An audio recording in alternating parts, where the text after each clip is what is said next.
Hello and welcome to this special show on Rajya Sabha Television. I am Vishal Dahiya, and today we're going to talk about the Epidemic Diseases Amendment Bill 2020. Now, this is one particular bill which goes on to protect the health workers. An ordinance was brought in which has now been turned into a law, with the bill being passed by the Parliament. And we'll try and understand the provisions of the bill as well as how does it go ahead and protect the health workers, which is really, really important in these pandemic times, and how will it help eventually in our fight against COVID-19 as well.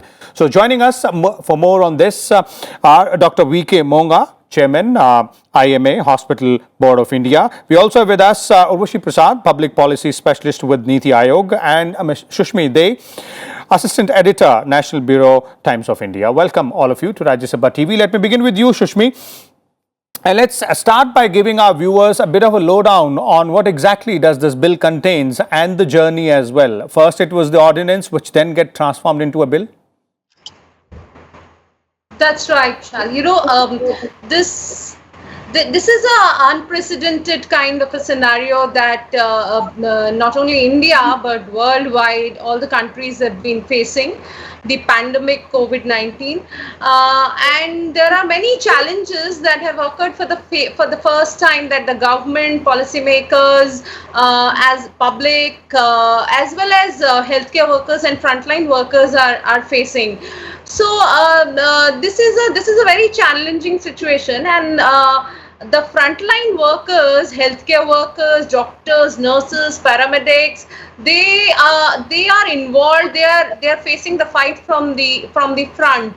So there have been some situations which actually compelled the government to think that how can this workforce be protected, and the huge need for protecting these healthcare workers, because there are scenarios of attacks of doctors facing violence. See, it's not uncommon in our country or even outside India where doctors have had to face violence and attacks. But in a scenario of pandemic where there is huge tension, there are pressures on the system, on general public, this frontline workers have all the more been in line of attack and violence. So it was very essential, and they form a very crucial resource, a tool. They are the weapon to fight this pandemic, the most important weapon to fight the pandemic. So it is essential to protect this, and the law actually aims to do that. Okay. There are multiple provisions by way of which it tries to address the problem. It makes a violence, any kind of violence against doctors or frontline workers involved in the fight of COVID-19 or any such similar akin to this, any other pandemic, epidemic, non-bailable, cognizable offense. There are provisions for compensation against such crime, which includes jail term up to 5 years, from 3 months to 5 years, as well as compensation or penalty provisions, including any damage to property attached to such people, such frontline workers, doctors, paramedics, or otherwise. So, which also includes, which has provisions of such as, say, a double the prime market value of any property damaged, including which also gives a cover to the residents as well as workplace, quarantine facilities. So a major cover and a protection for people fighting this pandemic. This is a very important bill. Okay. Urvashi, quite stringent provisions are out there and a significant piece of legislation, as Sushmi is pointing out. But if you look at, the way the frontline workers, the COVID warriors who are facing problems in the early days of, COVID pandemic, somewhere in March, April, it seemed very, very important that this sort of step needed to be taken. Yes, absolutely. I think, above all, it sends a strong message that, this type of behavior either any kind of misbehavior, mental or physical, with the health workers, or damage to property, etc., as Sushmi just explained, is not going to be acceptable and could in fact have serious consequences for the perpetrators. So I think it's very important that it sends out a strong message.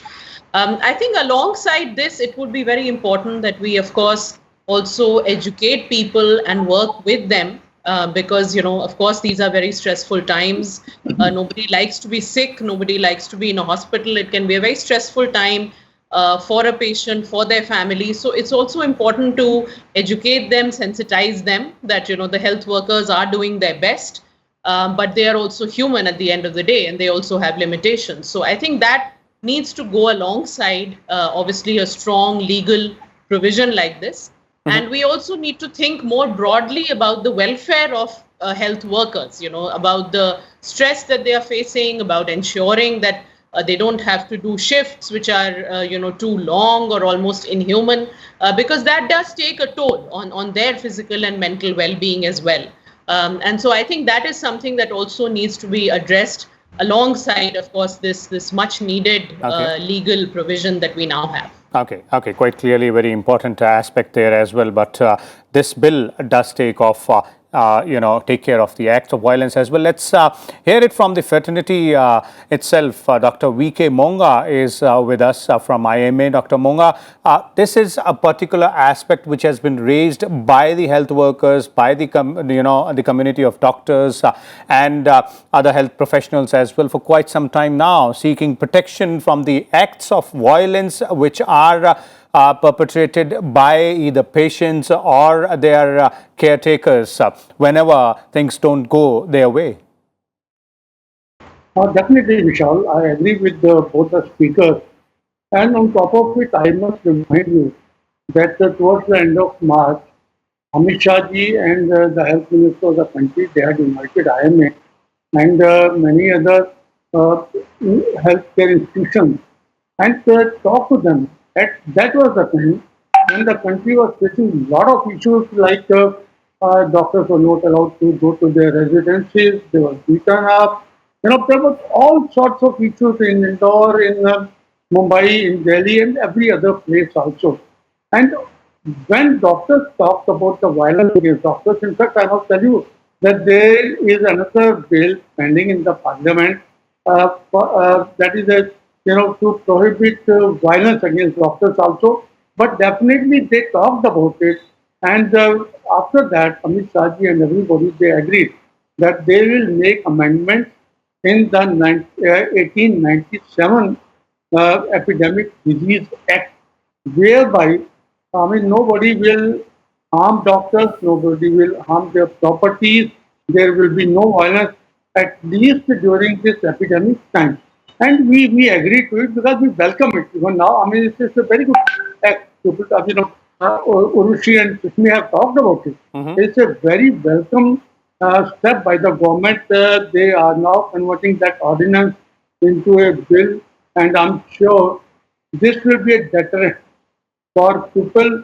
Because even now, if you have seen the videos on WhatsApp and other groups also, in Maharashtra, there was a case when people entered an ICU and beat up the doctor, and another place they entered an ICU and told the doctor that this patient is not dead.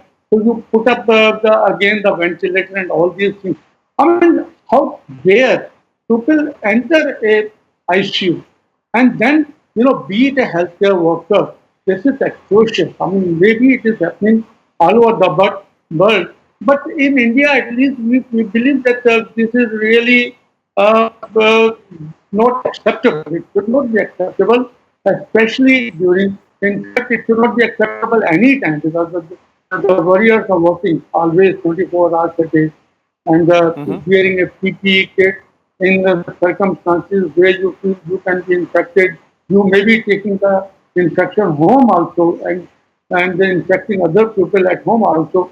All these are difficult times. Testing times for the community as well as for the doctors. I believe, it's a very good thing that the government has done, and it will be a deterrent for people, gundas or hooligans, to whosoever are doing all these type of activities. But I agree with the speakers also that people should be educated.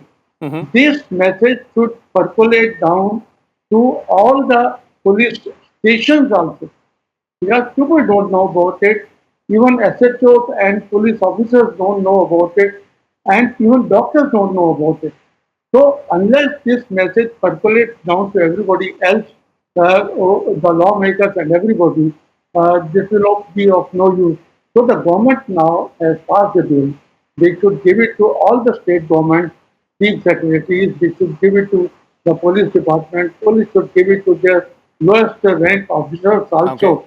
And similarly, IMA, Indian Medical Association, should percolate this message to their doctors that there is a provision like this in the Act, and if at all something happens, unfortunately, this Act can be applied on these people.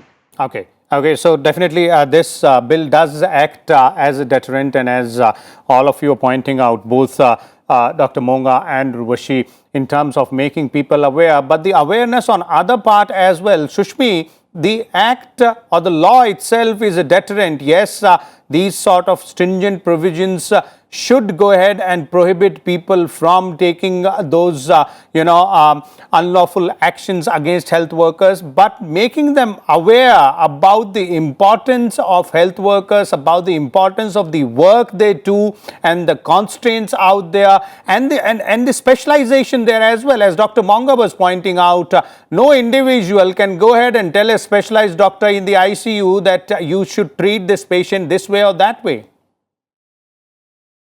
Right. That's right, Vishal. There is a need for a whole lot of awareness, and in fact, like the health minister also pointed out in the parliament, this is not the only law. The centre has been using the National Disaster Management Amendment Act, and there have been some amendments brought to that as well, along with the Epidemic Disease Amendment Act. And there is another new law in the process of formation, which the minister highlighted yesterday, which is the National Public Health Act or bill as of now. So all these three acts will basically look at different aspects of bringing in a legislation cover to protect the healthcare workers, frontline workers, and apart from that, not just healthcare workers and paramedics involved in it, but also other agencies. For instance, like Dr. Monga pointed out, that how there is a need for making the police aware as well. So there is a need to extend this cover to police or defense forces, other kind of agencies involved in a pandemic, in epidemic situation. So all this needs, besides legislation, also creation of awareness in terms of that there should not be stigma attached to an epidemic like COVID-19. There are biosecurity issues as well. So how a PPE should be disposed, how there are other biosecurity measures which need to be taken care of to protect healthcare workers. We have seen, we have reported data on how over 87,000 healthcare workers were impacted, infected by COVID-19 till August 31st itself. And there are many who have died. So, there is a huge need to protect these healthcare workers, the other frontline workers involved in such kind of a fight, for the society to come together and cooperate and provide them a healthy environment. For instance, there have been instances where housing societies have not let doctors or nurses returning from duty to enter their homes, and doctors or nurses or other such frontline workers having their kids and families isolated in houses and not being able to meet them. And also these are very nasty kind of situations, very inhuman situations, and the society needs to be aware and take care of this workforce, because like I mentioned earlier, they are the most important and crucial resource for any country, for any society to fight not just the current pandemic, but in future also, in general also, when there are healthcare situations. And this is a very, very important resource for the society, and society has a responsibility to take care of this resource, as do the government or other agencies involved.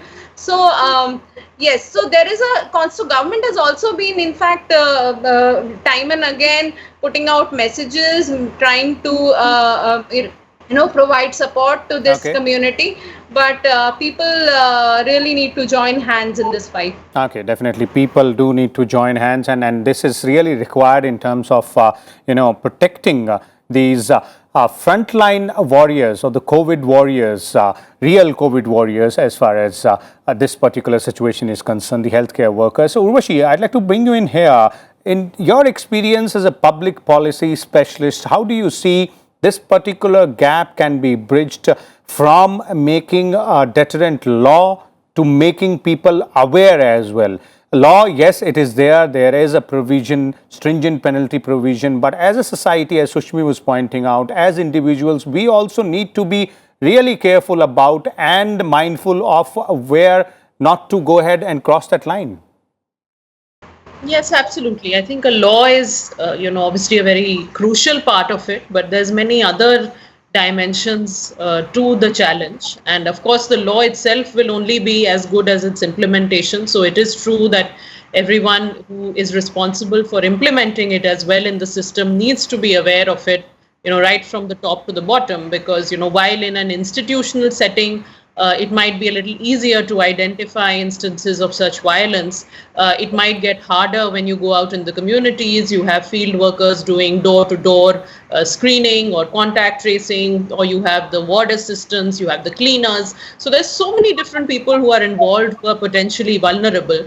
And it's important that obviously everybody in the system is aware that they need to pay attention to all of them.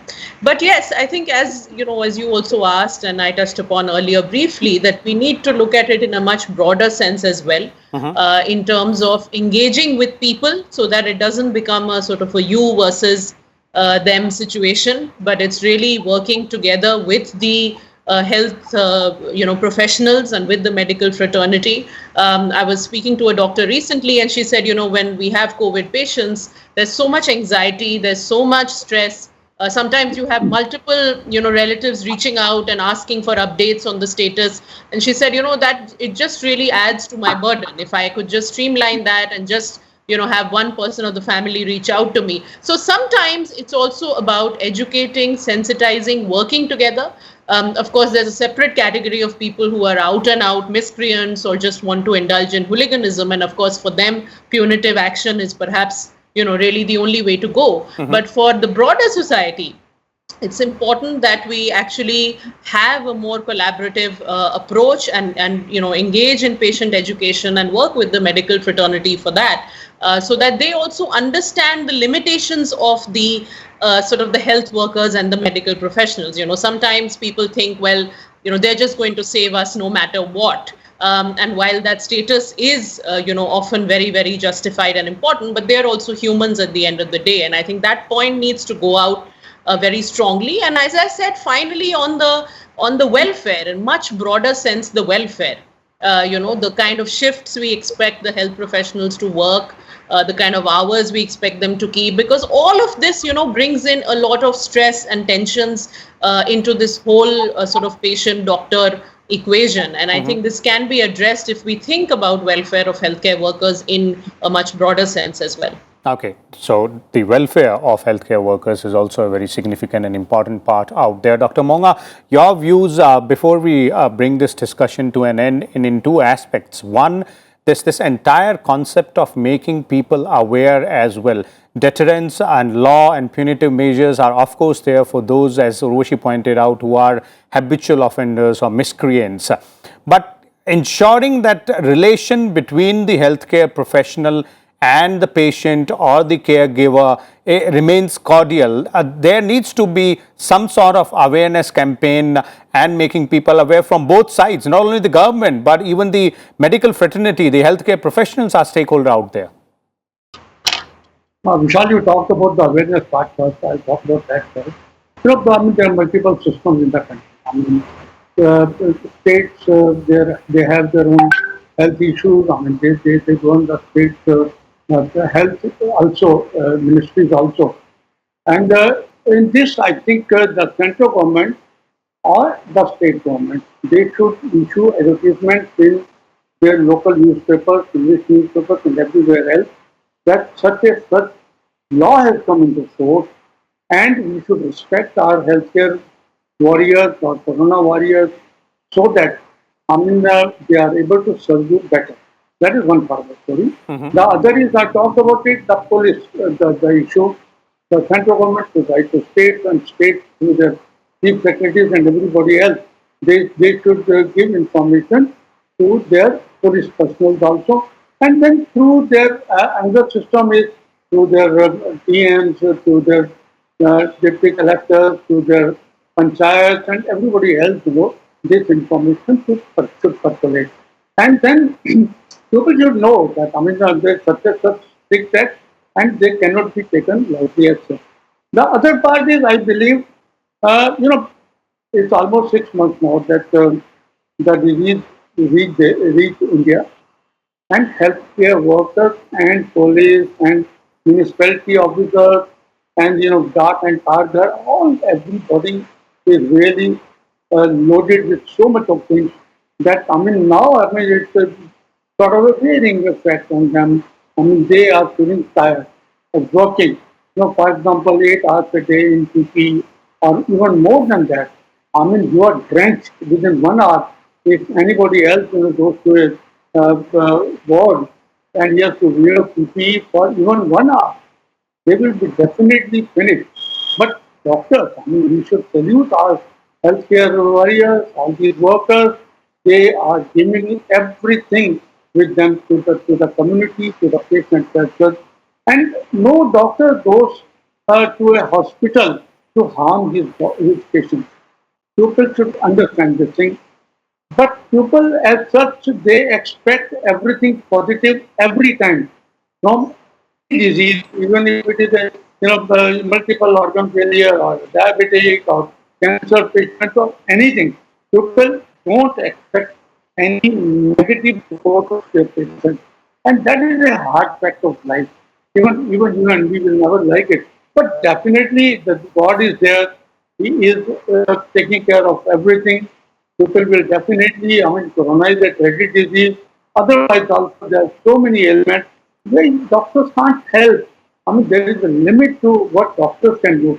So I think the information to public and then doctors, I believe, they should also devote some time to the relatives of the patients also and tell them the status of the patient, whether it's a high risk patient, and what all steps are being taken. For example, if a patient has to put on ventilator, the patient relative should be told about it, that your patient requires a ventilator or he is going into a critical phase or he needs critical care management, all these things. I think there has to be a good relationship between the patient and the doctor and the relations of the patient also. I think there are multiple aspects of the whole.